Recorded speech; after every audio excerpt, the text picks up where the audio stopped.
afternoon, and welcome to the United States Commission on International Religious Freedom's hearing on religious freedom in Southeast Asia, Techno-Authoritarianism, and Transnational influences. Thank you very much to our distinguished witnesses for joining us today to offer their insights on these important topics. The U.S. Commission on International Religious Freedom, or USCIRF, is an independent, bipartisan U.S. government advisory body created by the 1998 International Religious Freedom Act, or IRFA. The Commission uses international standards to monitor freedom of religion or belief abroad and makes policy recommendations to the United States government. Today, USCIRF exercises its statutory authority under IRFA to convene this important virtual hearing. In today's hearing, we will look at how emerging trends in technology and influences from outside the region are impacting religious freedom in member states of the Association of Southeast Asian Nations, or ASEAN. We will also consider how the U.S. government can more effectively combat repressive transnational influence that seeks to destroy religious freedom and other related core human rights. Despite growing civil society activism and economic development, religious freedom conditions throughout Southeast Asia continue to stagnate or, in many places, decline. The rise of technology and digital surveillance, alongside other transnational influences from outside the region, place religious freedom under increasing threat. The Burmese military disseminates hate speech and calls for widespread violence through social media to perpetrate atrocities against the predominantly Muslim Rohingya. In Indonesia, blasphemy charges increasingly cite social media as the source of the offending incident. Across Southeast Asia, transnational influences, particularly from China and Saudi Arabia, threaten to change the political and legal landscape with major consequences for religious freedom and related human rights. In last year's annual report, USCIRF recommended that the United States Department of State designate Burma and Vietnam as countries of particular concern, or CPCs, for engaging in systematic, ongoing, and egregious violations of religious freedom. We also recommended that Indonesia and Malaysia be placed on the State Department's special watch list for engaging in or tolerating severe violations of religious freedom. The State Department has designated Burma as a CPC and placed Vietnam on the special watch list, but has not taken similar action on either Indonesia or Malaysia. I will now hand it over to my colleague, Vice Chair Fred Davey, for his opening remarks. Thank you, Chair Cooper. And thank you also to our witnesses for joining us here today. As our chair mentioned, religious freedom conditions throughout Southeast Asia continue to stagnate or decline. As USCIRF reporting highlights, blasphemy charges remain widespread in Indonesia and Malaysia. Restrictive legal codes such as Brunei's Sharia Penal Code and the recently passed Indonesian Criminal Code further criminalize blasphemy and restrict religious freedom. They do so, in part, through the laws and practices that permit digital surveillance. The bureaucratic regulation of religion by many nations in ASEAN has brought matters of faith into the domain of official government policy. Governments are increasingly using technology to interfere in individual lives to enforce laws that regulate religious practice. In some places, such as Malaysia, it is no longer an individual's choice to determine their faith identity or to convert to a religion or belief, to dress according to their conscience, to marry across religious lines, and so on. These are administrative issues requiring approval from a government agency. To defend these practices from international scrutiny, ASEAN members increasingly manipulate international human rights language in the name of preserving their cultural identity. As is well documented, the most egregious atrocities in the region have been committed by the Burmese military against the predominantly Muslim Rohingya. Burmese authorities' use of technology to target Rohingya led in part to the explosion of violence and genocide in 2017. These actions sent millions of refugees throughout the wider region, threatening the economic and social stability of host countries who had nothing to do with the atrocities perpetrated in Burma. Religious freedom violations in one country, if left unchanged, can threaten the stability and the development of neighboring countries. I look forward to hearing from our witnesses today, and I will now pass the floor over to Commissioner Schneck for his remarks. Thank you, Vice Chair Davey. I'd like to join in welcoming everyone to today's hearing. As has been mentioned by my colleagues, ASEAN countries are increasingly using new technologies to bolster authoritarian practices and consolidate power, often at the expense of religious minorities and religious expression. Unfortunately, powerful countries have pioneered and perfected these kinds of authoritarian practices and are now using their weight and influence to see these practices replicated throughout Southeast Asia. For example, the Chinese government is a leading player in implementing and promoting techno-authoritarianism at home and abroad. Domestically, Chinese authorities have aggressively used so-called smart city technologies, including artificial intelligence, AI, big data, biometric collection, and facial, voice, and gait recognition, all to carry out mass surveillance. They target Christians, Falun Gong practitioners, and ethno-religious groups like Uyghurs and Tibetans. The government exports its smart city technologies and underlying techno-authoritarian approach to Southeast Asia and around the world. I very much look forward to hearing from our witnesses today, and with that, I pass the floor back to Chair Cooper. Thank you, Commissioner Schneck. Before we move to our first panel, we will now have opening remarks from the United States Representative Mike Gallagher of Wisconsin, the chairman of the House Select Committee on the Chinese Communist Party.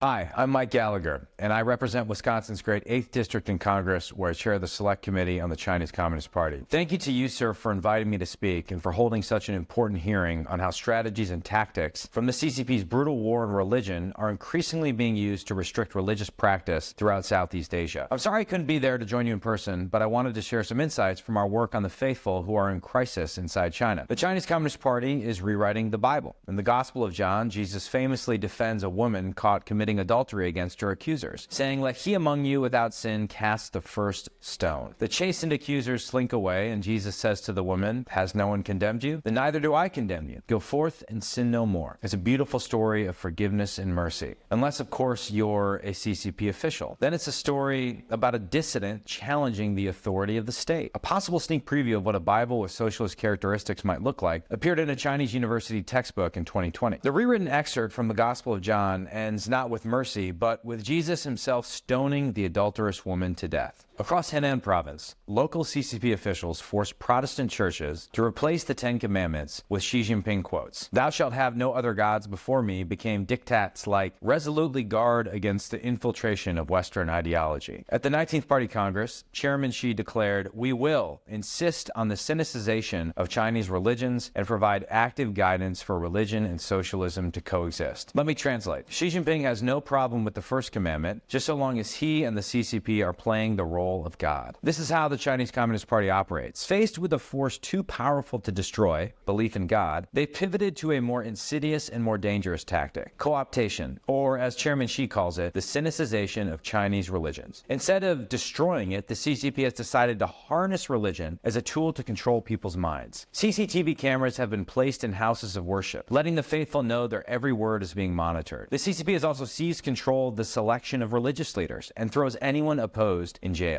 Through a secret 2018 deal with the Pope, the CCP even managed to control the nomination of Catholic bishops, and it seeks to coerce Tibetan Buddhists into accepting the CCP's choice of successor to the Dalai Lama. The CCP does not believe in individual dignity. They reject the inherent worth and preciousness of each individual. They do not believe men and women are made in the image of God. For the CCP, humans are material objects to be used for whatever purposes the party deems appropriate. The problem for the party as the pastor of one Chinese church stated, is that in this war, in Xinjiang, in Shanghai, in Beijing, in Chengdu, the rulers have chosen an enemy that can never be imprisoned, the soul of man, and they are doomed to lose. That is an assessment that we must make come true.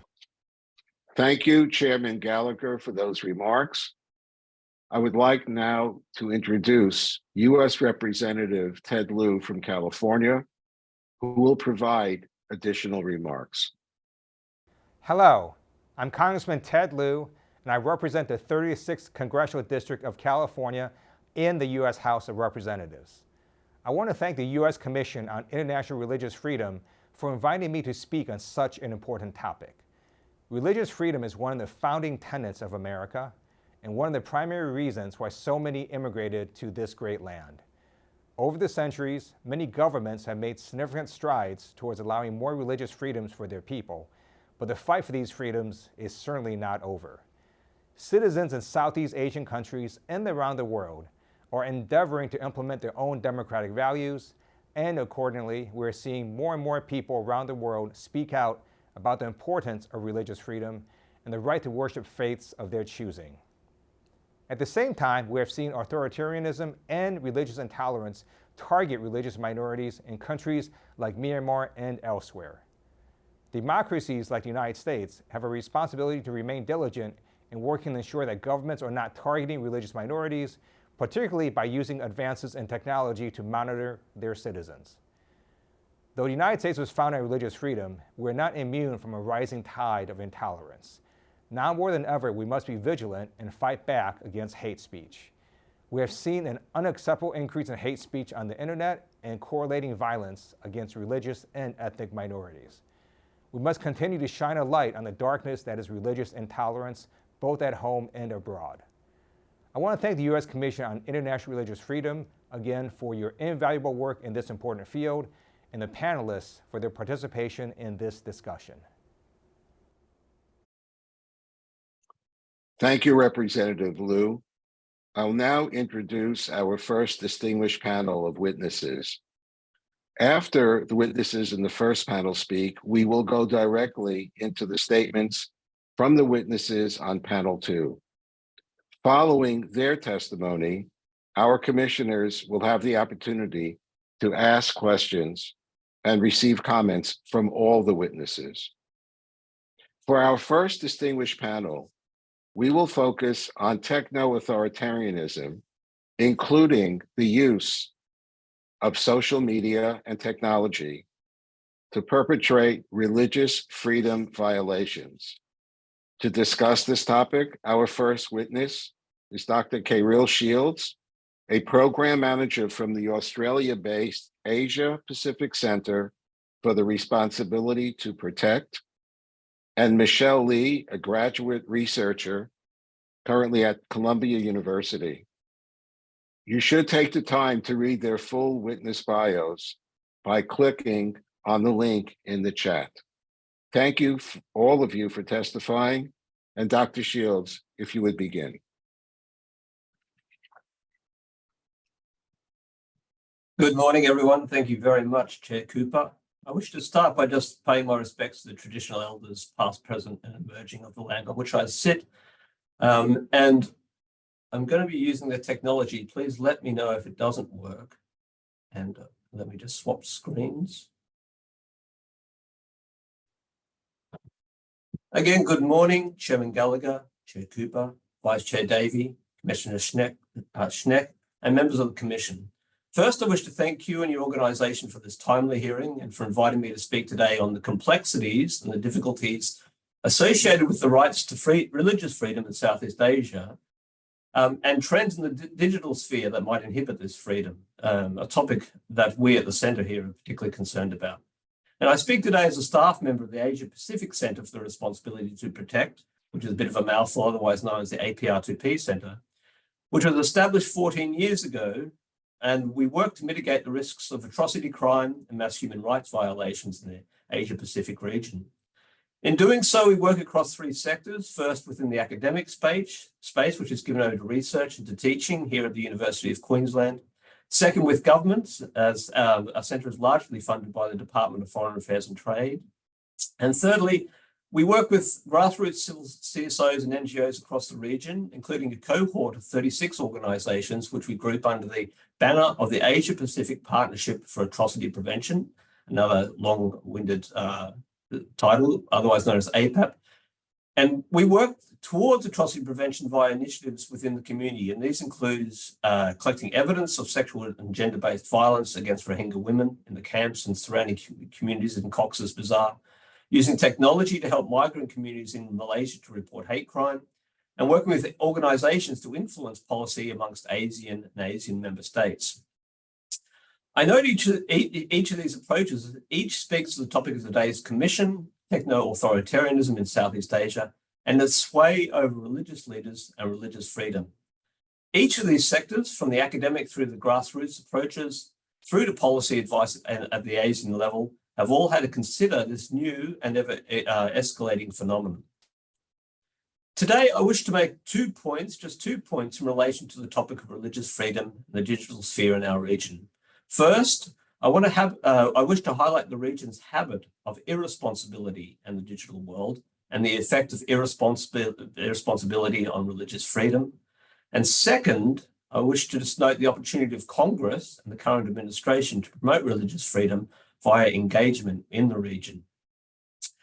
At the core of our center's work is the promotion of responsibility. That is, a responsibility to protect peoples from becoming victims of atrocity crimes, genocide, crimes against humanity, war crimes, and ethnic cleansing.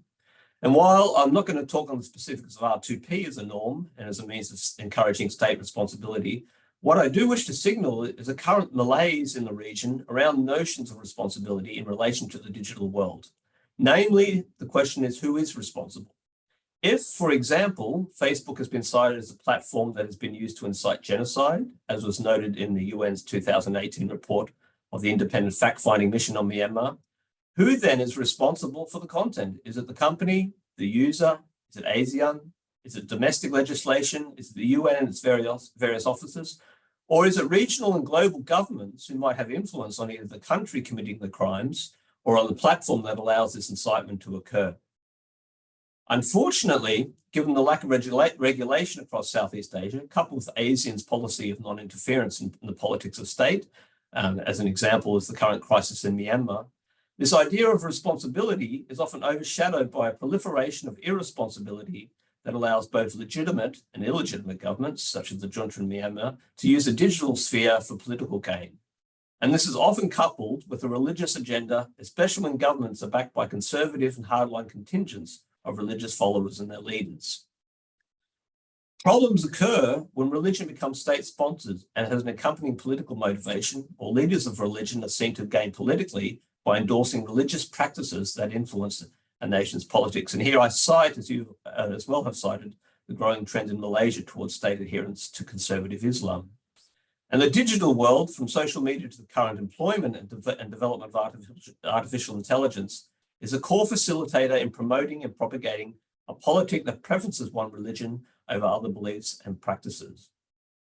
Technology is being employed by religious leaders and their followers to promote religious intolerance, leading, as already noted in some cases, a delegitimization of belief systems via the propaganda of hate-filled myth and disinformation.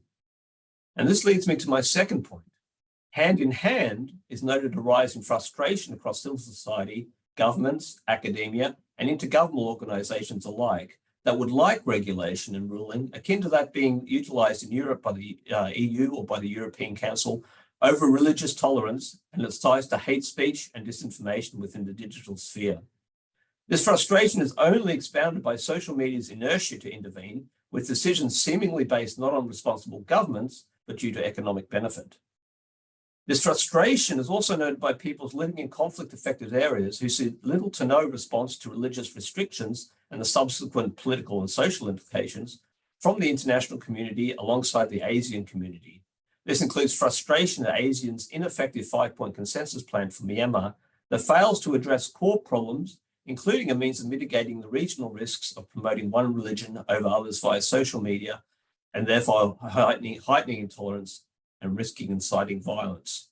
This frustration also stems from social media's small and seemingly tokenistic approach to mitigating problems associated with religious intolerance, especially when these are coupled with a political agenda, only made worse by the recent takeover of Twitter, where content appears less regulated than ever. As a result of this, and I was asked to make some recommendations, I've divided the recommendations between the President and his administration and for Congress. I have 3 recommendations for each. To the Biden administration, the first recommendation is to question social media companies over their role in inciting religious hatred, both within countries and regions that are already conflict affected, such as Myanmar and West Papua, but also within the broader Southeast Asia region. The second recommendation is to encourage a more proactive ASEAN that looks to models such as the European Union's legislation on social media and AI to grow and foster religious tolerance via the development and adoption of regional laws in an ASEAN jurisdiction.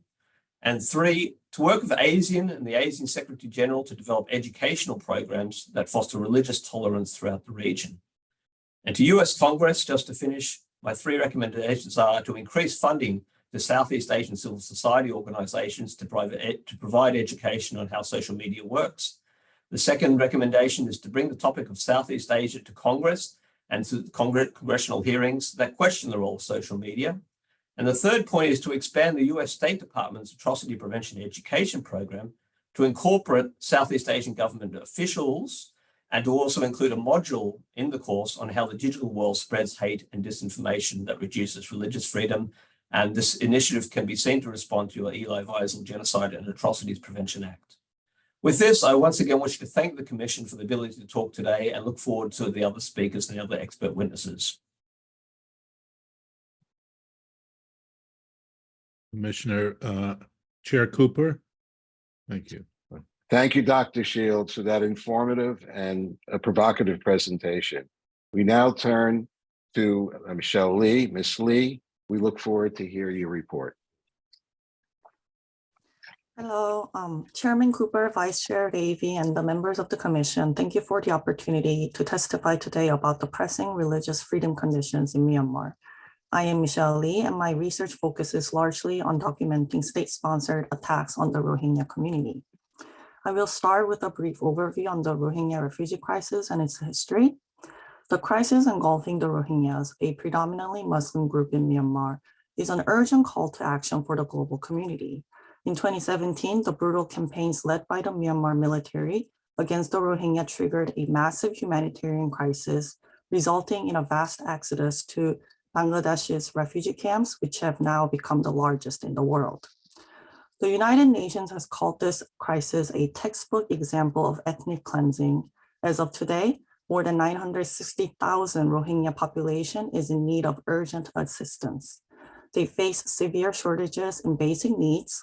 Over 70% lack safe water and sanitation, and only 2% of Rohingya women give birth in hospitals. Despite their generational presence in Myanmar, the Rohingyas are denied citizenship through systematic exclusion. The government bans the term Rohingya and views them as illegal immigrants and as a national threat. The presumed goal behind the military group, also known as Tamada, is to help the military preserve power and rally nationalistic support by inflaming ethno-religious strife. The Tamada has weaponized social media in their campaigns, transforming these platforms into battlefields. In 2018, Facebook uncovered concrete evidence of such misuse, and the UN has also identified these online operations as systematic and orchestrated attacks against the Rohingyas. The Tamada's online operations are a calculated psychological warfare aimed at instilling pervasive fear among civilians while garnering support for military actions. In 2017, Tamada spread fake news on Facebook to both Rohingya and Buddhist groups that an attack from the other side was imminent. These fear-mongering tactics forced them to vigilantly observe and distrust each other, deepening the divide between them. The consequences were devastating. In 2018, nearly 700,000 Rohingyas were forced to flee to Bangladesh in terror.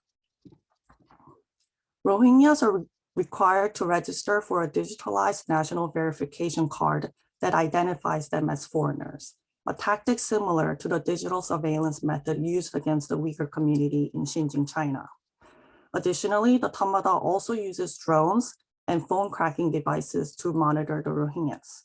These tools, allowing for illicit real-time tracking and eavesdropping, mirror Chinese techniques like biometric scanning, phone tracking apps, surveillance cameras, all contributing to what many describe as an open-air prison. Chinese Communist Party, also known as CCP's great economic interest in Myanmar, particularly as a gateway to the Indian Ocean and strategic trade routes, has emboldened the Myanmar military. The atrocities in Xinjiang and Rakhine State reveals a disturbing pattern, a shared strategy by the CCP to systematically target Muslim minorities, employing trial and error surveillance tactics. The plight of the Rohingya is not just Myanmar's issue. It's a vivid example of regional power dynamics with global implications.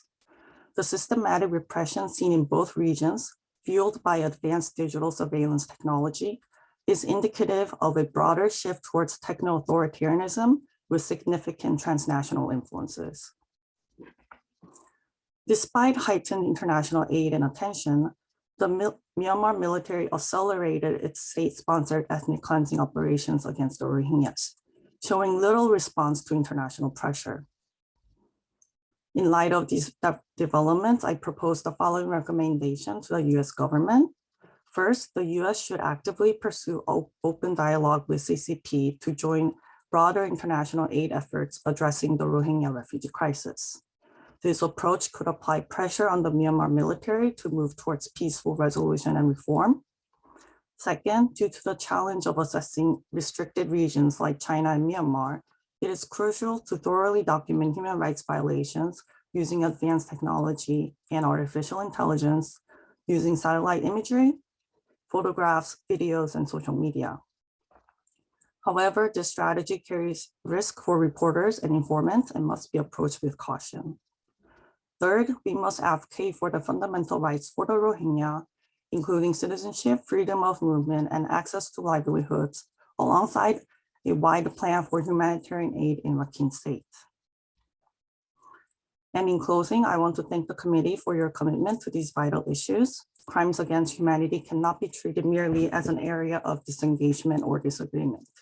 Genocide, by its very definition, is an international crime, and it demands active global engagement and resolution. Thank you, Ms. Lee, for that sobering presentation. Commissioners will have an opportunity at the end of the second panel to ask questions of all of our experts. We now turn to our second panel, which will hear about transnational influences from outside ASEAN that are adversely affecting religious freedom in member states. Our first witness on this panel is Dr. Rena S.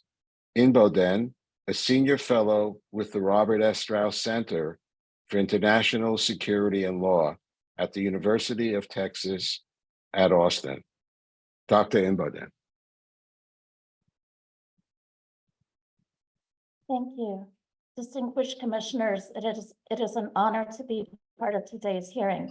My statement focuses on ways China is co-opting and weakening the UN human rights system to make it easier for countries to evade accountability for human rights abuses and religious freedom intolerance. Over the last decade, China's religious persecution and efforts to control religious groups domestically has mushroomed. The case of Pastor Wang Yi, who is serving a 9-year sentence for peaceful religious activity, and the Chinese government's persecution, monitoring, and detention of ethnic Uyghurs are emblematic of these abuses. Some of the PRC's most damaging actions in the UN Human Rights Council include restricting any form of country-specific human rights scrutiny, including resolutions, special procedures, and special sessions. The PRC takes this position not just for itself, but for other countries as well. For example, in 2017, when the Human Rights Council was considering a resolution on the Rohingya genocide, China called for a vote rather than allowing the council to adopt it by consensus, and then voted against the resolution. The PRC delegation further framed the situation as one that merely required cooperation between Bangladesh and Myanmar to resolve, and then claimed that, quote, the draft resolution did not ease the situation. On the contrary, it complicated the implementation of the repatriation agreement, end quote. The PRC's language attempted to whitewash the Rohingya crisis instead of acknowledging the Myanmar government's willful violence against the Rohingya. The PRC has also sought to discredit the special procedures, the mandate holders who employ vigorous scrutiny. The special procedures are independent experts assigned to particular human rights issues or a country.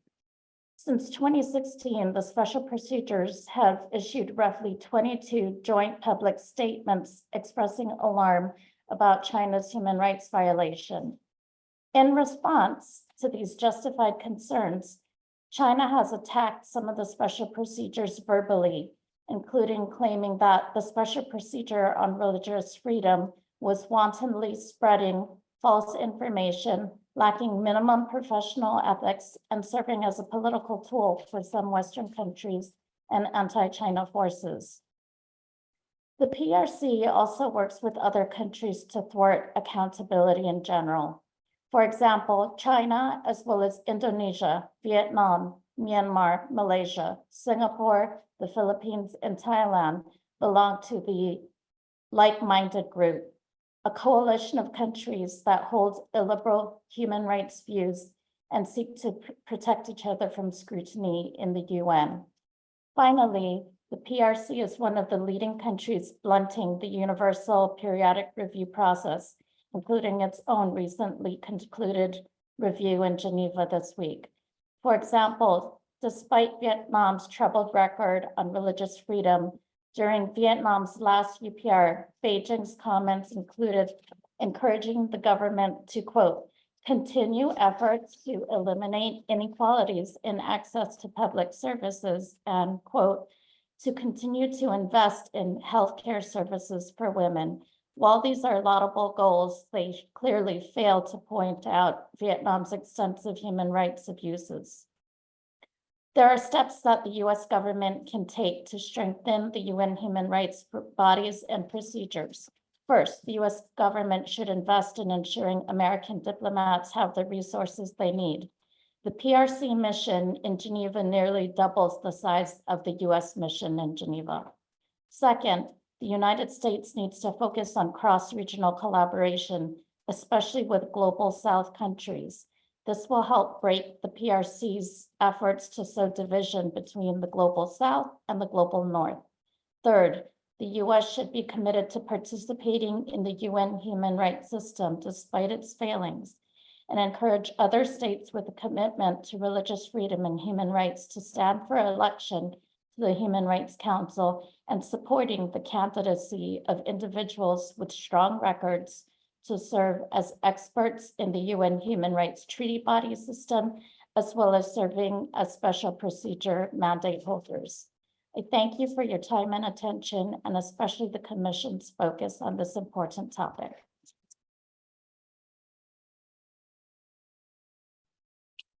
Thank you, Dr. Imboden. Our next witness, Dr. James Chin, Professor of Asian Studies from the University of Tasmania.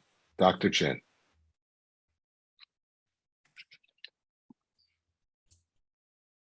Distinguished commissioners, thank you very much for the opportunity to appear before this commission. I understand I will only have about 5 minutes, so please excuse me as I rush through this presentation. I'll be happy to answer questions in detail after this presentation. One area of concern for religious freedom in Malaysia and Indonesia is the role played by Saudi Arabia. Since the early 1980s, the Saudis have tried to export their version of Islam, widely called Wahhabism, into the world and in Southeast Asia in particular. I will not go into details about the belief system Wahhabism other than to say that this is a form of Islam practiced in Saudi Arabia that developed in the 18th century, led by a cleric named Muhammad al-Wahhab, In Southeast Asia and other parts of the world, sometimes the Wahhabis are also called the Salafis. In very general terms, this refers to an interpretation of Islam that seeks to restore Islamic faith and practice to the way that they've existed at the time of Prophet Muhammad. In other words, pure Islam. They have a very intolerant view of Islam, especially towards non-Muslims and other Islamic sects. They do not accept that there are other faiths in human societies or other interpretations of the Quran. Many of them believe that other faiths are simply idolatry. They support the death sentence for apostasy.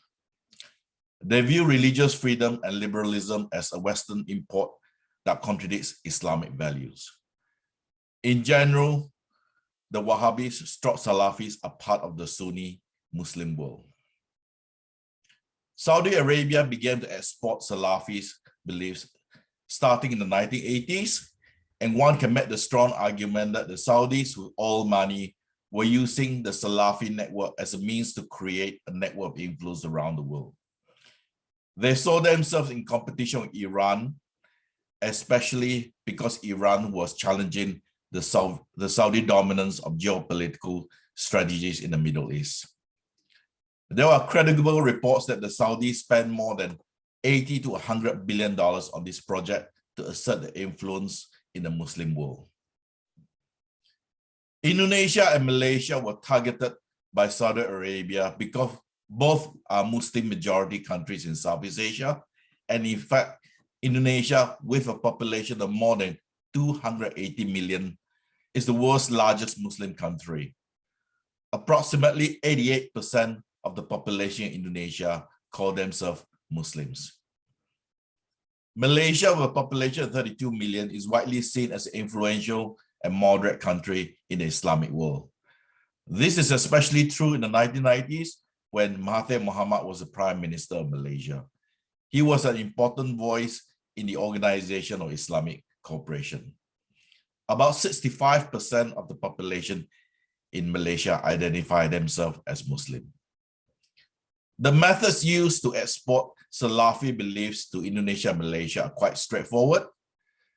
First, the Saudis provide funding for mosque building, religious activities, private Islamic education, what we call madrasas, and also direct funding of many Islamic groups that promote their beliefs. Many of these Islamic groups hide behind charity networks. Secondly, the Saudis provide a lot of scholarships, and here I'm talking about thousands of scholarships for young Indonesians and Malaysians to study in Saudi institutions and other institutions in the Middle East. What we do know is that the number of graduates from Saudi institutions in Southeast Asia easily exceed more than 100,000. And thirdly, they've tried to penetrate political parties and other influentials in Malaysia and Indonesia through visits by Saudi authorities, visit by Saudi theologians, and of course, exchange of clerics. Many of the activities I mentioned are done openly via the Saudi embassy in both countries. It is very important to note that the Saudis are playing a long game and they do not expect immediate results. Given that the Saudi influence started in the 1980s, we can assume that some of these people are holding mid to senior positions today. So what do the Saudis want in Southeast Asia? I think what the Saudis are after can be grouped into the following. First, they want to reinforce the image that Salafi beliefs or Wahhabi beliefs and Saudi Arabia is at the center of Islam throughout the world. Secondly, I think they want to be a major player in Indonesian and Malaysian politics and religious class. Third, they want to block any potential Iranian influence and the spread of Shia beliefs. And fourthly, over the long term, they want Malaysia and Indonesia to become Islamic states with a Salafi framework. It is often very difficult to precisely measure the Salafi influence because many Indonesians and Malaysian Muslims do not identify openly as Salafi in public. There is also confusion among the Muslim population in Indonesia and Malaysia. Many of them see the Salafi as simply very conservative or strict Muslims. What we do know is that in the past decade, there has been a rise in conservative political Islam in both countries, and it is certain that some of this rise in conservative political Islam can be traced back to Salafi teachings. So let me quickly deal with Indonesia first. In Indonesia, there's approximately 120 madrasah, and scholars have argued that perhaps 10 to 20% of these are influenced heavily by the Salafi network. Many of them use Salafi influenced curriculum, and they're fully funded through Saudi money. The two organizations in Indonesia that openly identify themselves with the Salafi network are the Indonesian Council for Islamic Propagation and the College for the Study of Islam and Arabic. There was also the Imam Muhammad Ibn Saud University in Indonesia that also identify themselves closely with Salafi teaching. In terms of political parties, what I do find is that the Salafi network in Indonesia is not as strong as those in Malaysia. As far as I can tell, none of the top Salafi leaders in both Indonesia and Malaysia are in top political positions in the mainstream political parties in both countries. Many scholars have also argued that the Salafi ideology play a major role in the radicalization of Indonesian and Malaysian Muslims. This is a huge topic by itself.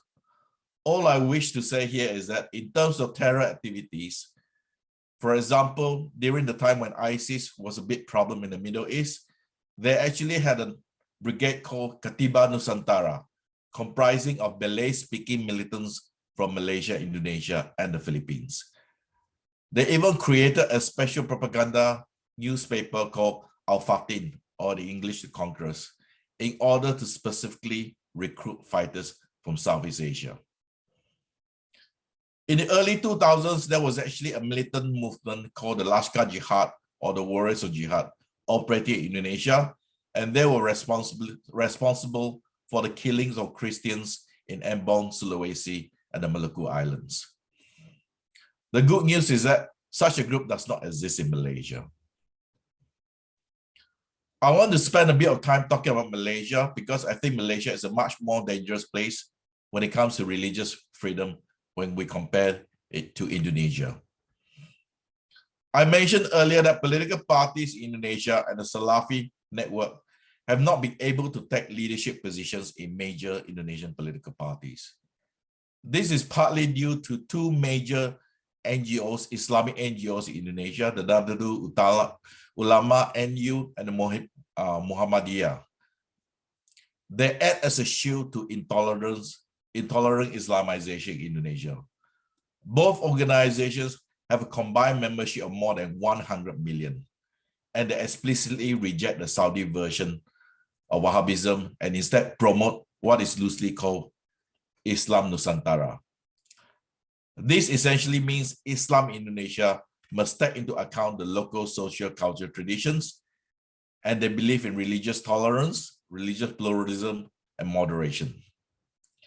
Both organizations have said openly they do not believe that Indonesia should be an Islamic state. Unfortunately, such organizations do not exist in Malaysia.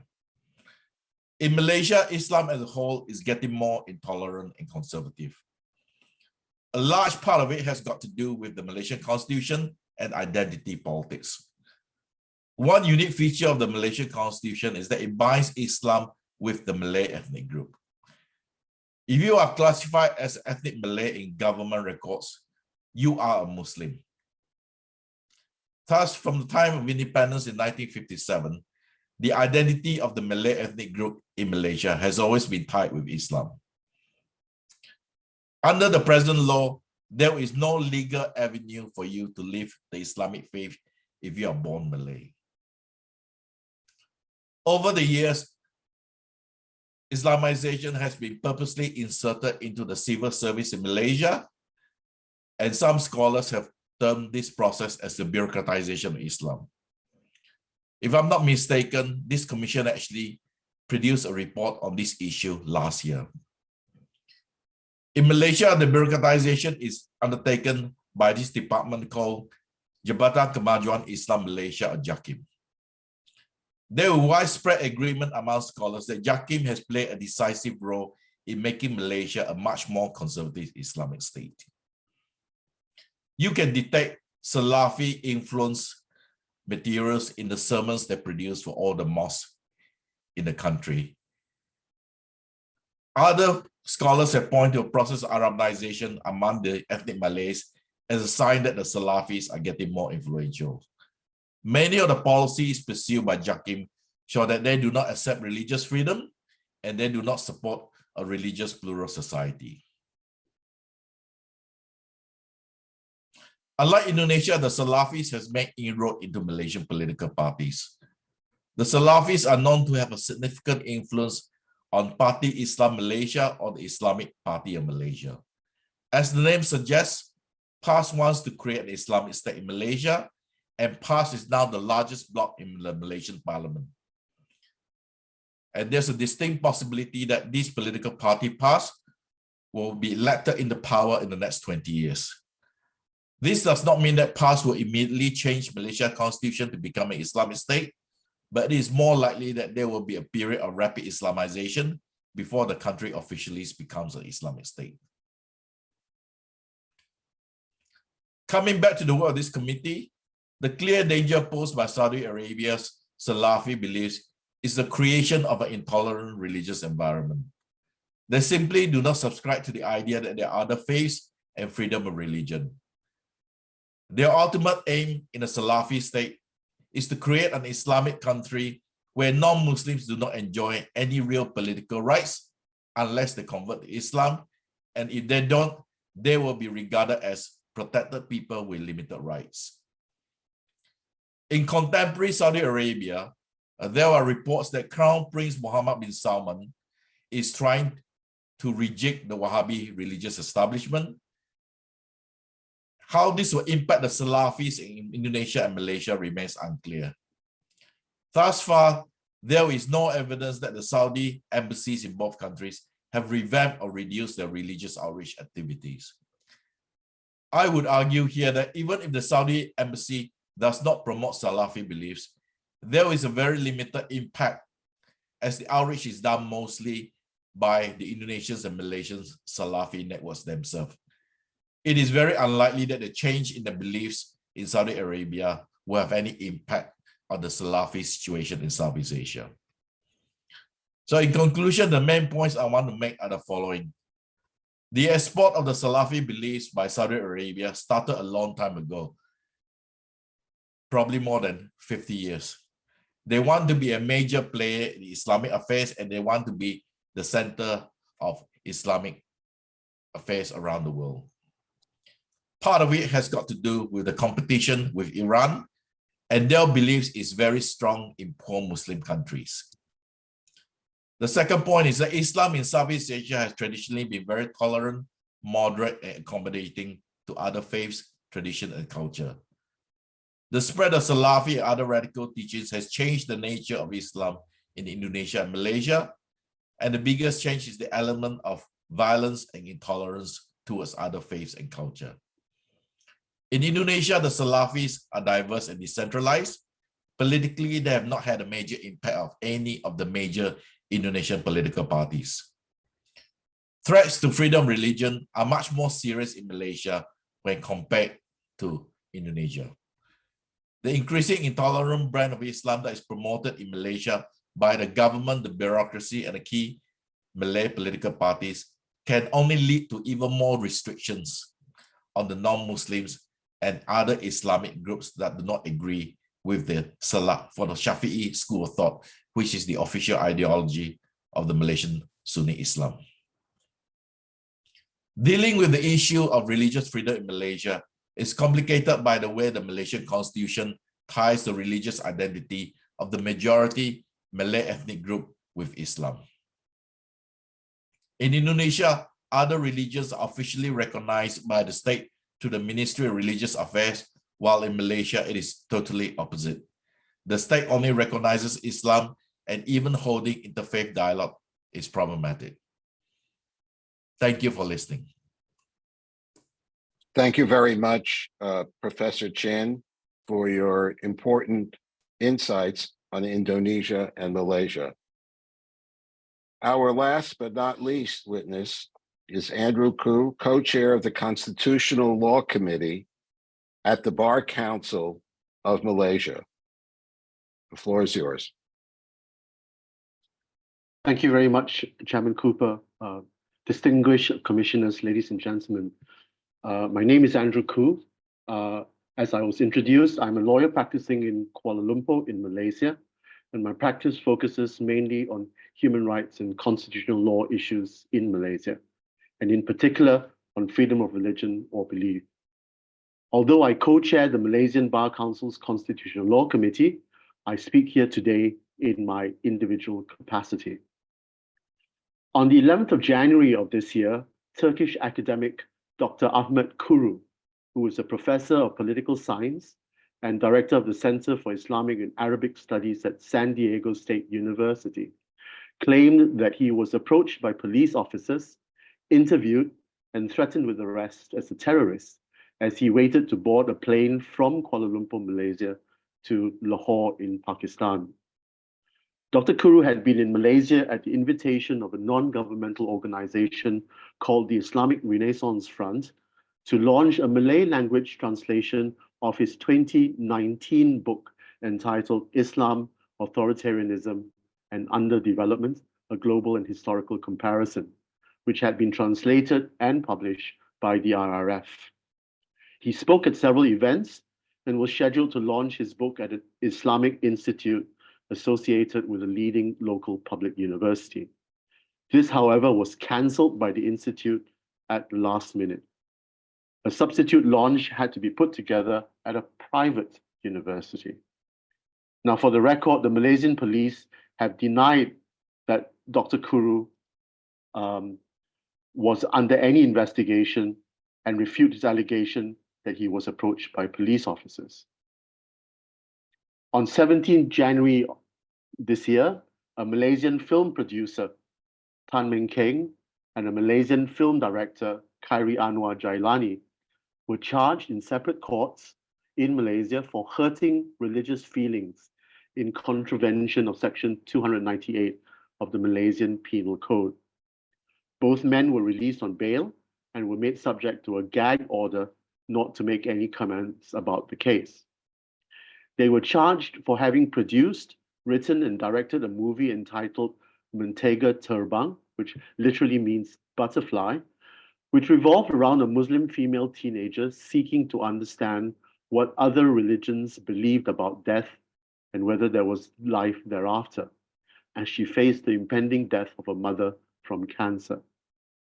The movie had actually been released in 2021 and it earned several awards at international film festivals without incident.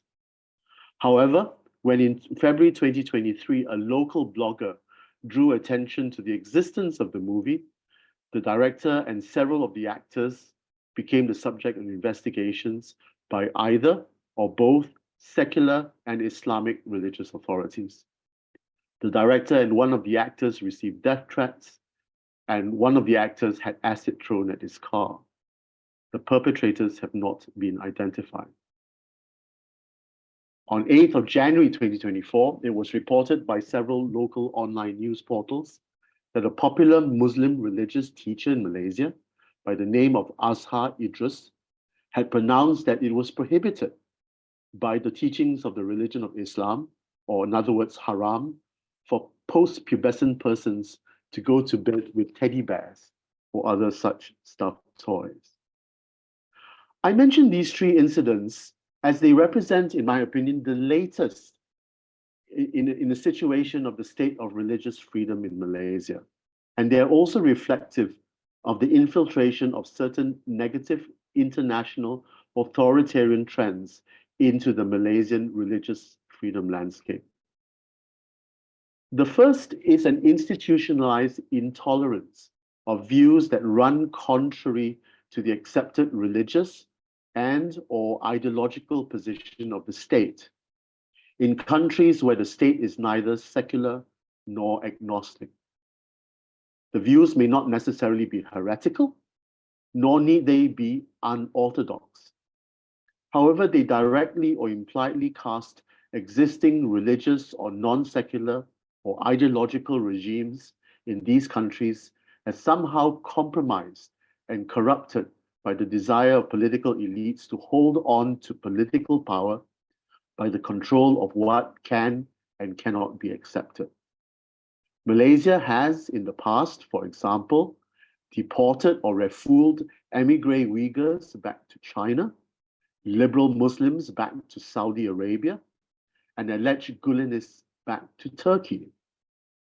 We have also had 4 domestic instances of the enforced disappearances of 3 Christian pastors and 1 Shia Muslim religious activist. The second trend is the increasing resort to the criminalization of religious free speech and expression in the guise of preventing anticipated or actual breaches of the peace, disruptions in public order, or direct threats to national security. Freedom of religion or belief is not acceptable when the status quo is deemed to be threatened.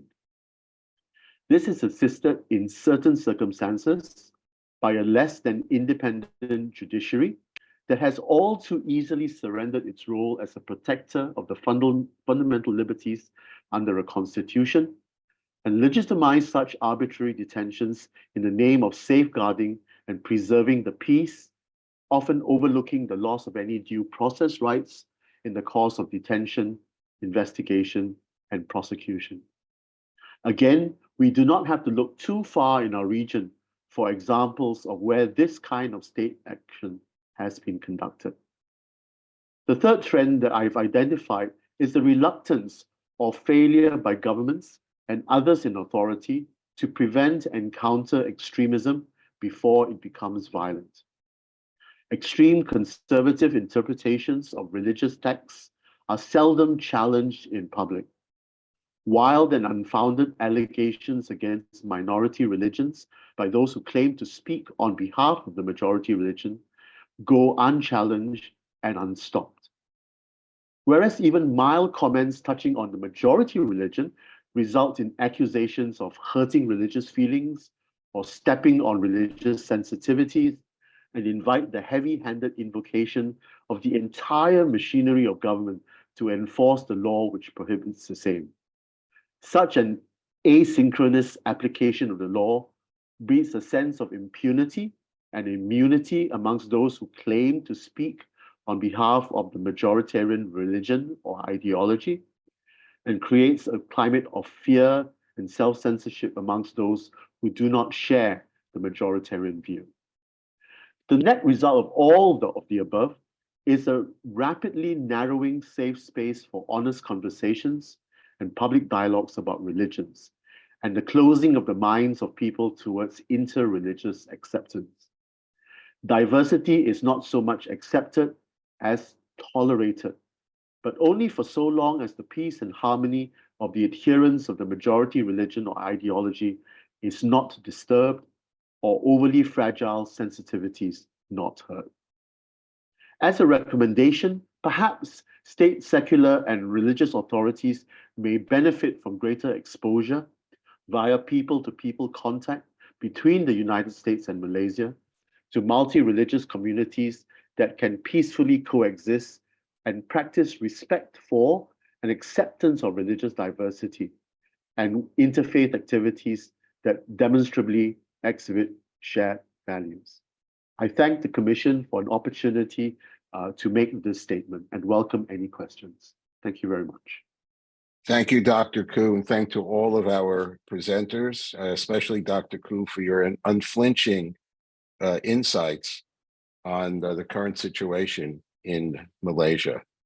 So we now, time permitting, we're going to shift for the Q&A session. What we will do is I have, as the chair, we'll ask one question. I will then ask our vice chair to also ask a question. After that, if you'll just raise your virtual hand, we'll do our best, and you can either ask the question to one of our distinguished panelists or throw it open. That'd be your call.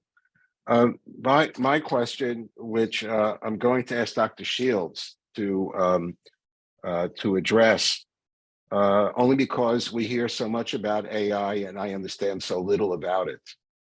The question is, can you elaborate on the hiring policies of social media companies, such as Facebook Meta, to moderate content in local languages? And if this is being replaced by AI, if so, are current content moderation technologies able to navigate nuances in the vernacular for religiously charged speech, including hate speech, on social media? Dr. Shields. Chair Cooper, the answer very simply is no. They are unable to moderate, both in the past and in the present. So we've done some work both with Facebook and been funded by Facebook to look into their moderation policies.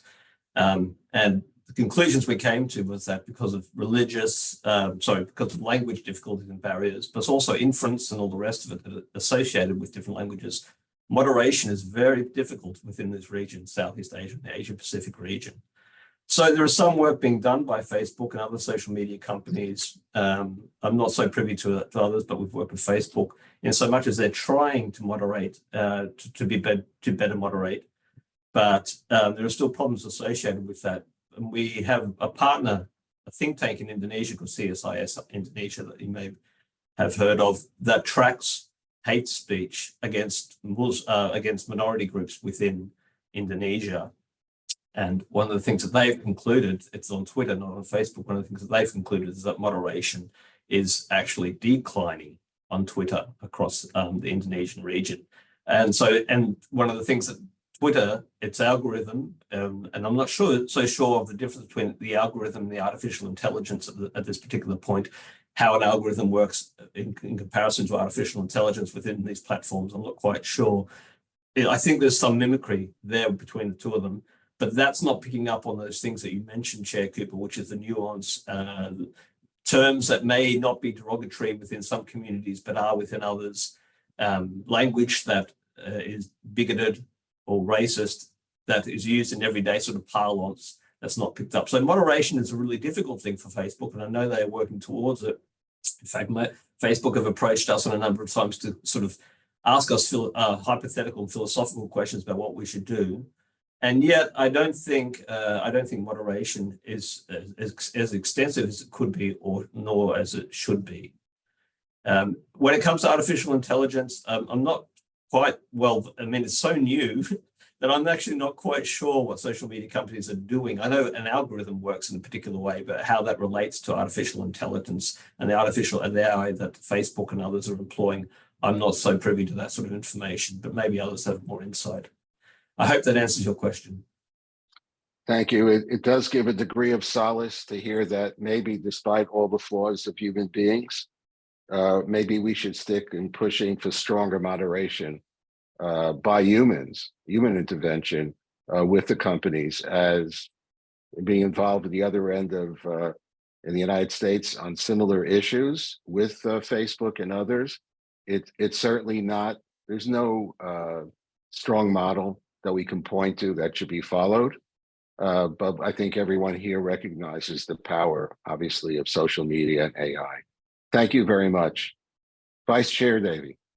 Thank you, Chair. And again, thanks to all of our panelists for their really important and significant testimonies. So this is a related question to the one just asked, and it has to do with international human rights norms and the use of technology. So the question is, what concrete actions should the United States and human rights groups and human rights supporting partners take to build international human rights norms and laws around the use of technology? And I guess I'd ask the related question, and might that have, if there are international norms and laws governing technology, could that have an impact on moderation in the use of technologies, particularly in Southeast Asia, but perhaps even around the world? And I'll open it up to any one of our guest who'd like to answer. Dr. Inboden spent a long time also on the inside of the US government. So we very much like to hear your insights. Thank you. That's an excellent question. And I think part of the answer is ensuring that the US and other freedom-loving countries are active in the multilateral system, not just what is technically my field of the human rights bodies, but other bodies that appear technological in nature that govern international technological standards in other areas. So in addition to the Human Rights Council, there are other international organizations that are relevant where having the right experts in the key posts will make a big difference, as I think there will be more international norms that govern these kinds of technological issues. Thank you. Fellow commissioners. We'll start with our good friend and someone who's been impacted, his family, by all of these issues, not in the theory. Nuri Turkel. Thank you very much, Mr. Chairman. I have a quick comments and two questions to the panelists. One is the Southeast Asia countries, specifically Muslim countries that we're discussing, including Malaysia, that Dr. Chen highlighted some of the issues. The hypocrisy that the Muslim countries have shown on atrocity crimes committed against fellow Muslims around the world is off the chart. We have seen the responses that they have shown to the Hamas atrocities and the kind of collective outcry showing to the country supporting State of Israel.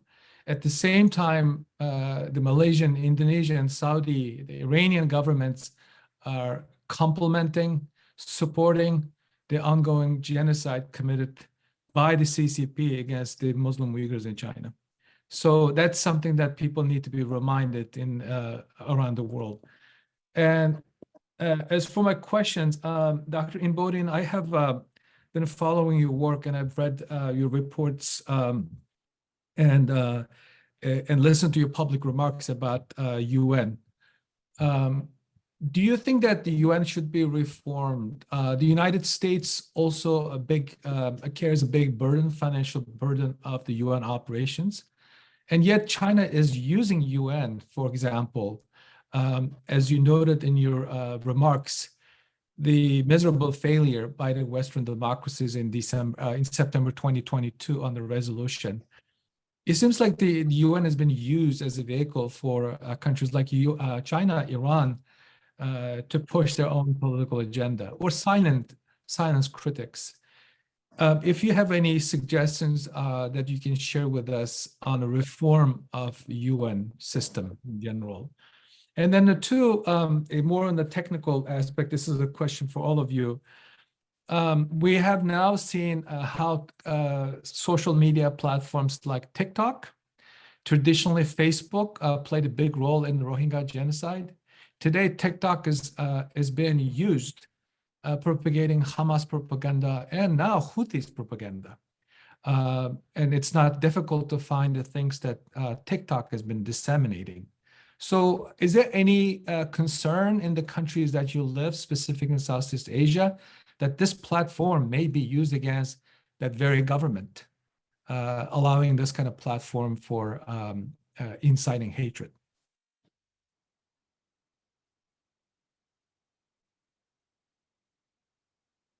Dr. Inboden, if you could start, that would be great. Okay. Thank you so much for that question and your work on this commission. You and I have worked on trying to advance the cause of religious freedom and human rights for quite a while now. As much as it pains me to say this, I don't think it's the right time for UN reform. the Human Rights Council is still relatively new within the span of the lifetime of most international organizations. It was created in 2006. And so I think it's not the right time for reform, not only because it's still relatively new, but because China, through the use of things like the Belt and Road Initiative and other, shall we say, incentives, is able to corral enough support that any kind of reform at this point could actually go China's way, restricting things like country-specific scrutiny. I would say rather, I would like to see the United States and other countries being much more active and staying in the Human Rights Council. I would like to see democracies running for election as often as they can, including making sure that the Asia Pacific region has a competitive slate for the Human Rights Council. The region often tends to just put forward, as many of the other regions do, just put forward the exact number of candidates as there are seats in the Human Rights Council, which is a regionally allotted body. I would also say that I would like to commend the US government for using some of the tools at its disposal well. Although it did not succeed, it was absolutely the right thing to do to put forward the resolution on Xinjiang. The fact that the margin where that resolution was defeated was so close says that it was the right thing to do, especially because China lobbied so heavily against it. And I would also like to say that the US is using some of the tools well. For example, prior to the Universal Periodic Review, the US government put forward 15 questions to the Chinese government, including one question that asked about over 20 prisoners of conscience. And so I would say I would encourage the US to continue investing in this way. Thank you. Thank you. We have three commissioners who want to ask questions, but before we do that, Professor Chin, if you have a quick comment on this issue that you'd like to add. Yes, thank you very much, Chair. This is answering Commissioner Nouri's query about the use of TikTok and social media. So back in 2022, TikTok and Facebook were the major reasons why Bongbong Marcos won the elections in the Philippines. TikTok was also the major factor that was used in the victory of Party Islam Malaysia, the Islamic Party, in the November 2022 general elections in Malaysia. I think part of the problem we have with the use of social media in Southeast Asia is that increasingly it is being weaponized.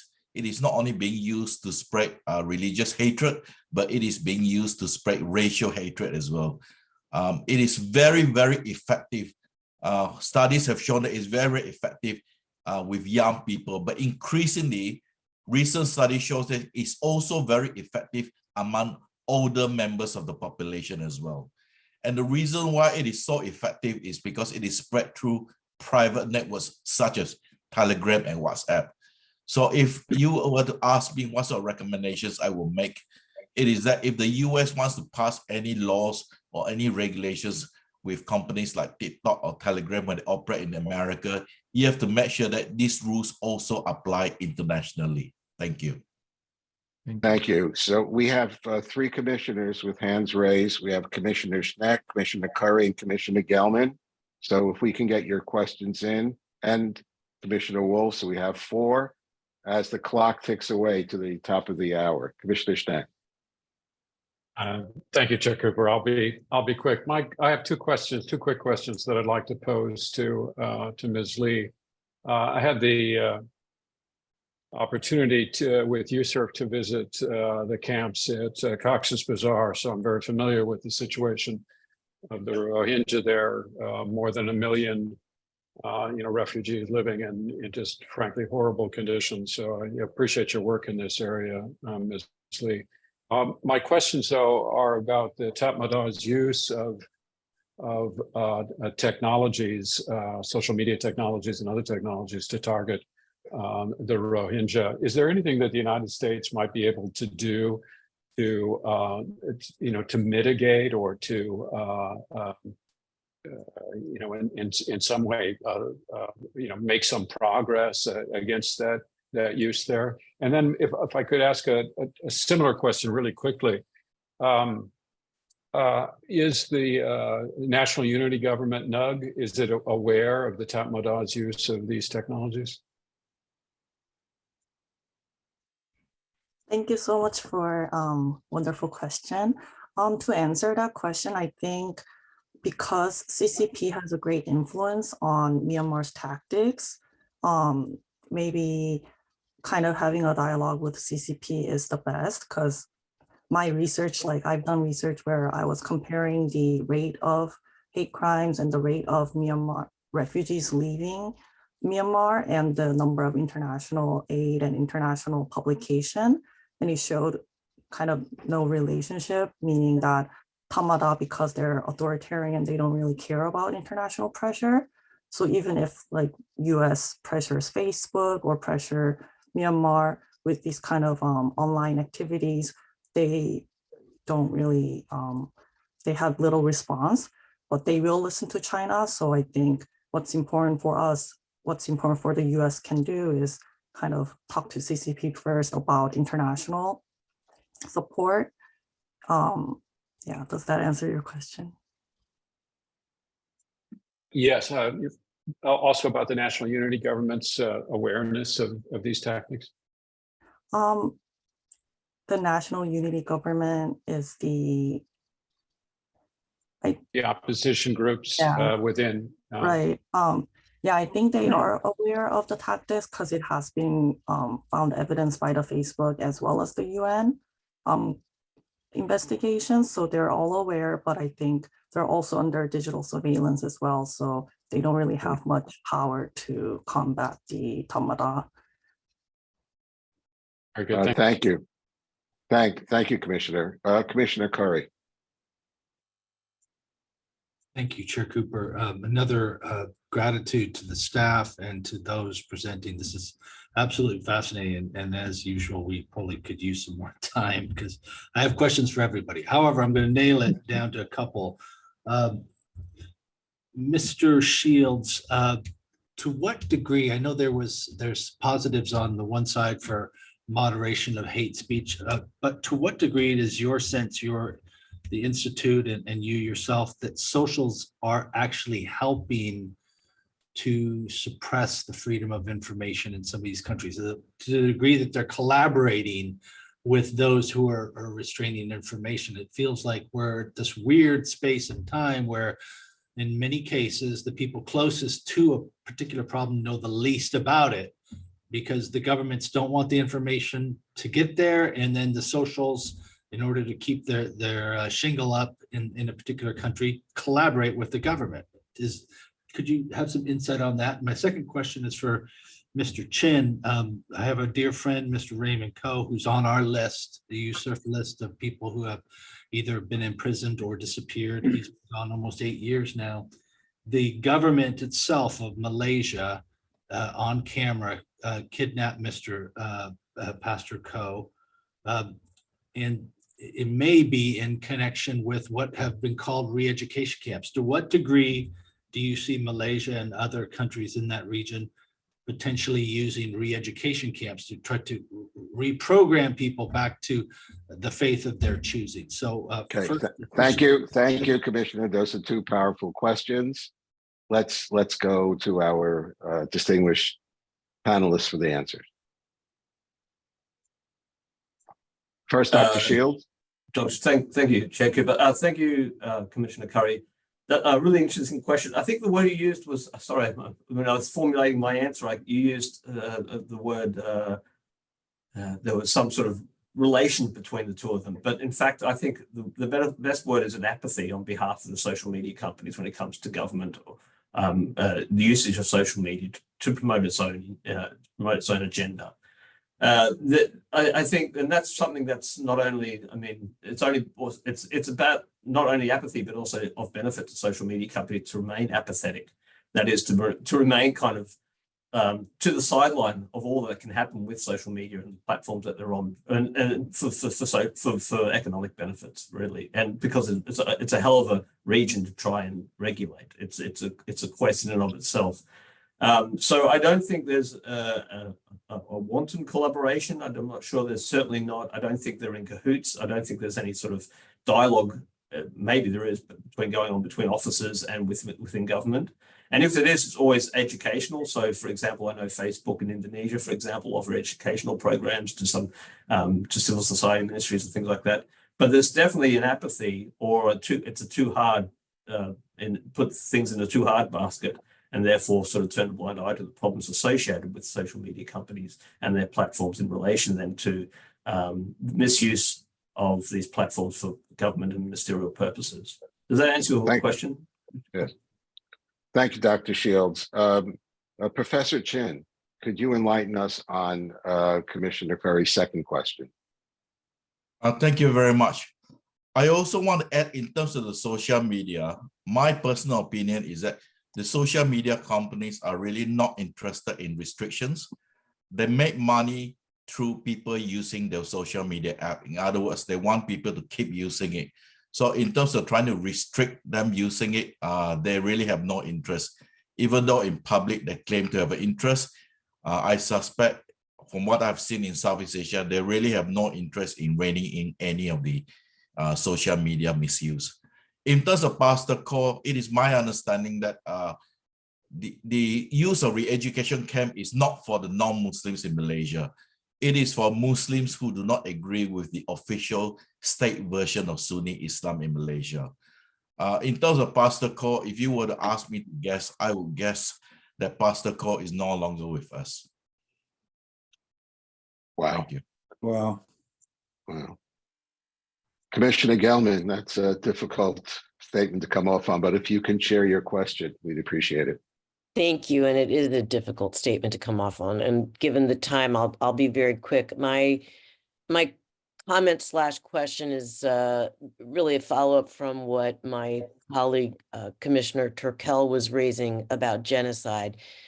I would note that tomorrow the International Court of Justice in The Hague is expected to rule on South Africa's claims that Israel's committing genocide in Gaza. At the same time, and by the way, Saturday is International Holocaust Remembrance Day, so the juxtaposition is one that is difficult. And yet we see clear cases of genocide against the Rohingya, against the Uyghurs, but we don't see the same sort of international outcry or attempt to bring them to account in international forums, such as the Court of Justice. I just was wondering if any of our panelists, and thank you so much for your presentations, if you have any thoughts about that, or do you see any opportunity to bring these countries that are actually committing genocide to account? Thank you very much. I'm going to, as chair, suggest that if Andrew Koo has a comment on that question, and time permitting, we'll take a few other reactions. Thank you, Mr. Chairman. I mean, to address the specific question from Commissioner Gelman, I mean, there is, I think one of the other questioners or other commissioners used the word hypocrisy. There is a hypocrisy in the sense that, firstly, certain things are recognized as genocide. So, for example, what allegedly is happening in the Middle East is seen as a genocide against the Palestinians. What the Tatmadaw was doing to the Rohingya was also seen to be genocide. And if you remember, there was a challenge by the Gambia against the Myanmar government in the ICJ on this particular issue as well. So it's not that there hasn't been a pushback. Certainly, some of the alleged perpetrators are being called to account for some of their activities. However, you get countries like Malaysia, which on the one hand wants to support all these legal actions, but then it's not prepared to sign up to international treaties or join something like the International Criminal Court because of other reasons. So Malaysia's position on the Rome Statute, for example, is full of hypocrisy. On the one hand, they recognize genocide, but they say that for Malaysia to become a member of the Rome Statute and the International Criminal Court is somehow a violation of Islamic law or respect for the royal families in Malaysia, which because they are the heads of religion, is somehow also connected with an insult to religion. So it really doesn't make any sense at all, and really there's no consistency in approach. And while I still have the mic or the floor, as it were, can I just answer the Commissioner Curry's question about re-education? Dr. Chin is absolutely correct. Re-education camps are not used for non-Muslims, they're used for Muslims. So in Malaysia, there are several state laws that basically prescribe that if a Muslim was thinking about leaving his or her religion, they would be subject to re-education, mandatory compulsory detention into a re-education center for a period of maybe 6 months, sometimes even up to, with extensions, a year, for them to be advised, counseled, and re-educated that their ideas of wanting to leave the religion are misguided. So there's actually that forced detention that takes place in order to correct attitudes by Muslims thinking of or wanting to convert out of Islam. Thank you. Thank you, Dr. Koo. And for our final question and comment, of course, we come back to our moral GPS, our leader, Commissioner Wolf. Thank you, Mr. Chair. And I want to thank the staff for setting this up, and I want to thank the witnesses. I've learned so much, and I've written out so I'm going to have one major question. Do you believe, with all the bad things that are taking place because of TikTok, which is a Chinese company, and we see what China's doing to the Uyghur Muslims, genocide. I mean, nobody seems to be talking genocide, where they're ready to little wipe Tibet off the map. It's genocidal activity in Tibet, cultural genocide. We see what's taking place in the Catholic Church, the Protestant Church, the Falun Gong. And I talked to some young kids about, maybe 3-4 weeks ago, and they don't read newspapers. They don't read magazines. They don't watch CBS, ABC, NBC. They don't watch anything. They look at TikTok. And I think what TikTok is doing with regard to support of Hamas, the terrible activities, and you look at what they're doing, I believe personally that we should ban, in America, we should ban TikTok. Do you all believe that we should ban TikTok? Well, we don't have time for everyone to comment, so why don't we just use the old-fashioned thing? Those of you who believe TikTok should be removed, please raise your hand.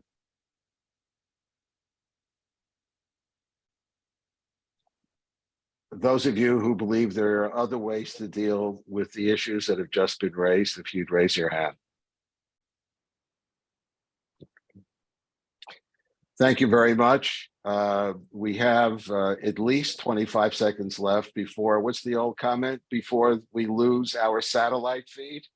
What an amazing group have come to testify. I think we've all been humbled by the level of their knowledge and their input. We're grateful that they're on the front lines of these issues. And we hope that the audiences will walk away with as many questions and challenges as the commissioners of USCIRF had. Thank you very much. That's all the time we have today.